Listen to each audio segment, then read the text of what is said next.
What's up teman-teman? Kalian pernah nggak sih mikir sistem operasi apa aja sih yang dipakai sama hacker atau cyber security expert buat ngebongkar keamanan suatu sistem?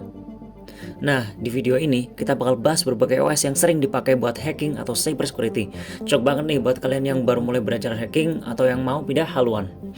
Yang pertama, OS yang paling terkenal buat hacking dan cyber security. Pasti banyak dari kalian yang udah gak asing lagi. Yes, sama kayak saya yang pakai Kali Linux. Kali ini udah pakai lengkap banget teman-teman, tool-tool pen testing, exploit, vulnerability.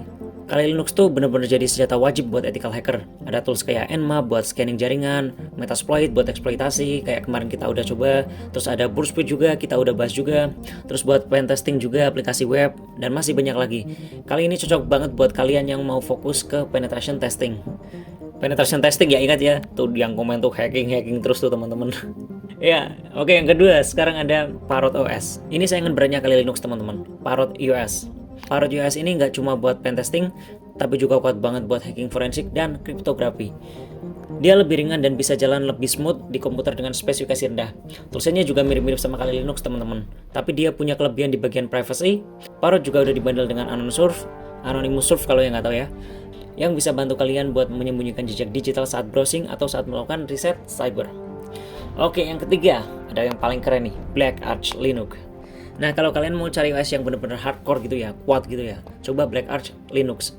Black Arch ini sebenarnya extension dari Arch Linux teman-teman, dan dia punya lebih dari 2000 tools hacking, gila kan? Tapi ini lebih advance. Jadi buat yang udah bener-bener pro atau pengen mendalami hacking lebih dalam, kelebihannya semua tool dari Black Arch ini udah bisa diinstal satu persatu sesuai kebutuhan.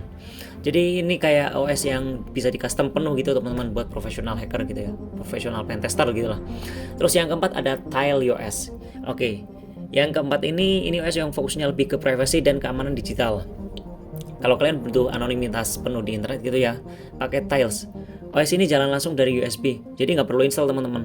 Dan semua jejak kalian akan hilang setelah kalian selesai pakai. Dan tentu aja ada Tor browser juga yang udah terinstall di sini buat akses deep web atau dark web secara aman. Nah, kemarin kan kita pakai Brave browser gitu ya, itu kan buat pemula. Tapi Brave browser itu dia lebih cepat. Nah, kalau Tor ini mungkin lebih lambat tapi lebih secure. Oke, selain itu buat kalian yang suka aktivitas forensik atau investigasi, Tiles ini keren banget buat menyimpan data rahasia karena terinskripsi secara default. Oke, selanjutnya ada Dev Linux. Ini OS yang fokusnya lebih ke digital forensik sama analisis teman-teman. Jadi Dev ini dipakai banyak investigasi digital. Kalau kalian mau belajar tentang data recovery atau file analysis gitu, atau bahkan investigasi cybercrime, OS ini cocok banget. Dia punya banyak tools kayak Autopsy, kayak Wireshark, ada juga Exploso buat ngumpulin bukti digital dari jaringan komputer target. Oke, selanjutnya ada Samurai Web Testing Framework. Nah, yang satu ini buat kalian yang suka main-main di web security teman-teman. Samurai Web Testing Framework. Wah, emang Samurai tuh di setiap zaman selalu ada ya, dan selalu keren gitu. Oke, Samurai ini emang dirancang khusus buat testing keamanan web. Dia udah dilengkapi tools kayak Web Scarab, ada juga Burstfeed, ada juga SQL Map buat auditing, scanning, sampai eksploitasi aplikasi web. Nah, kalau kalian mau jadi web tester gitu ya, Samurai ini cocok banget buat latihan kalian teman-teman. Oke, yang terakhir ada CubeOS. Ini OS yang paling aman di dunia menurut para expert teman-teman.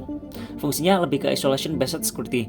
Setiap aktivitas baik browsing, coding, ataupun testing aplikasi gitulah dilakukan secara virtual machine terpisah. Kalau ada malware yang nyerang, dia cuma bisa ngefek ke satu VM aja. VM itu virtual machine ya. Jadi sistem utama tetap aman teman-teman. Buat kalian yang suka explore vulnerability tanpa khawatir kena virus, CubeOS bisa jadi pilihan paling aman teman-teman. Oke teman-teman, itu tadi beberapa OS yang sering dipakai buat hacking dan cyber security. Kalau kalian baru mulai bisa nih coba Kali Linux atau Parrot OS gitu ya. Tapi kalau udah pro, boleh banget coba Black Arch atau CubeOS, juga bisa jadi pilihan yang tepat. Jangan lupa, hacking itu bukan cuma soal teknik ya teman-teman, itu soal tanggung jawab. Jadi selalu ingat yang saya katakan. Kalian harus selalu menghormati privasi orang lain dan jangan sampai melakukan hal yang ilegal. Oh ya, kalau kalian punya WS favorit yang belum disebut, langsung komen di bawah ya. Jangan lupa like, share, and subscribe biar gak ketinggalan info tentang hacking dan cyber security lainnya. Sampai jumpa di video berikutnya. Saya Rofi, stay safe because no system is safe.